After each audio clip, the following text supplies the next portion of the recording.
I'll show you guys a little bit of the process here. How I'm doing this, and the reason I'm doing it is my big generator. We're off grid here, and my big generator, 5500 watt, it decided it didn't want to work anymore.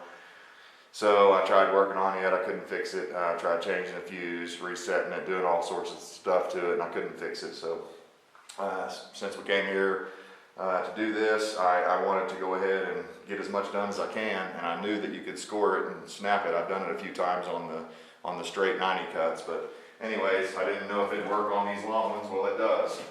So here's what we've been doing. I make my mark. I've got a template here that I made. I believe it was, I think it was 24, 25 degrees, if I remember right, was the angle of that pitch there. So I need that so I can match up over on the sides where it meets the edge of the underside of the eave there. So take you a nice sharp razor knife. It won't be sharp for long. Get your level, set it right on your line, put it pressed down on it, and kind of at an angle you push into the level,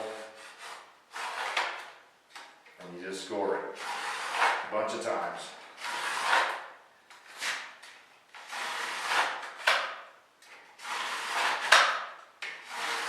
And I found that it helps to put this extra piece. I don't know if you'll be able to see that, but I put a sacrificial piece here off the end so that my knife doesn't go down and hit the ground, hit the concrete.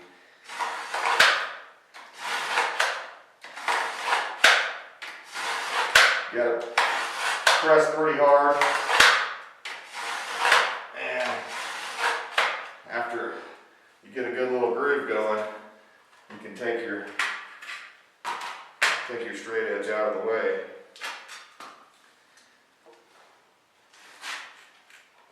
I'm actually going to grab gloves because I did so much of this yesterday. I got blisters on my hands right in here from doing it, running that box knife.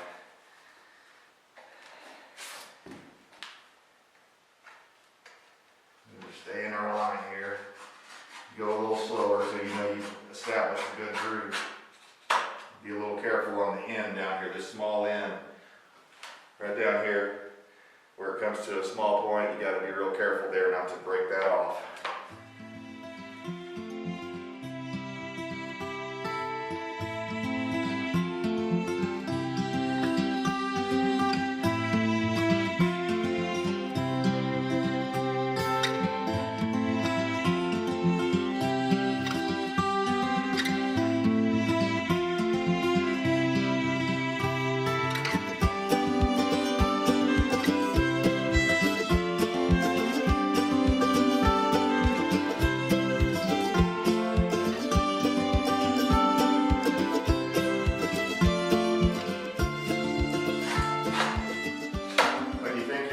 Go a few more times.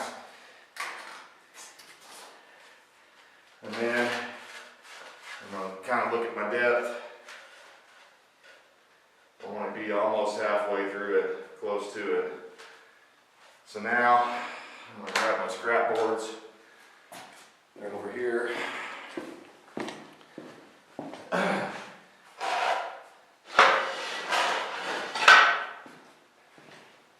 Okay. Now what I've been doing is carefully stacking this right directly underneath the line on the side that I want to keep, not on the sacrificial side, but line your line up perfect, as close as you can get it.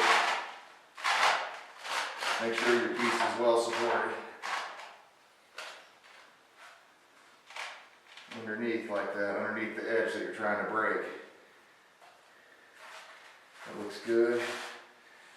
And then I'm taking this one, this small angular piece, and throwing it over the edge here just to protect this little tip on the piece I'm trying to cut here. So I'll kind of line that up. Doesn't have to be precise.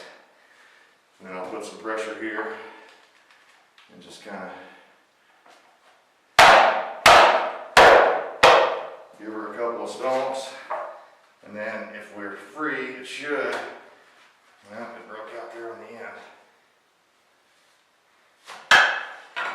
All right. Even though the end broke because I stomped on it, we got a pretty clean break there. So I'm going to go through and look at my edge, make sure there's sometimes the little ends down here can stick out a bit. That looks good. This corner's still nice and sharp. If I see any high spots, I'll take my knife and rake it off like that. Just kind of try to level it out best you can. And of course, this is all going to be covered with caulking anyways, but one other thing I like to do, I haven't done it on all of them, but I kind of started doing it later, is just take this and chamfer this outer edge here. And I think that'll give you a nicer place to caulk to. So, anyways guys, that's how I'm doing it. That's why it's taking me so dadgum long, is that my generator's down, and I actually bought a special circular saw blade for cutting these long cuts. I don't mind making, it's actually pretty easy to make straight cuts like that, straight 90s, because you don't have very much surface to drag your razor knife through, so that's not too bad. But when you got to do these long angular cuts like that, that's at least 12, I don't know, that's almost 18 inches there. Yeah, that's almost an 18-inch long cut, so that really can wear you down. But anyways, hopefully, if you got this stuff, this is James Hardie board or cement fiber board, you know, it's probably pretty much all handles the same way. I've seen some guys that, if you really want to be double safe, you could flip it over and score the other side, but I don't have that kind of time, and I want to, so far, this way has been working out pretty good for me. So anyways, guys, hopefully this has been helpful for you, and wish me luck, because now I'm going up the ladder. All right, have a great day.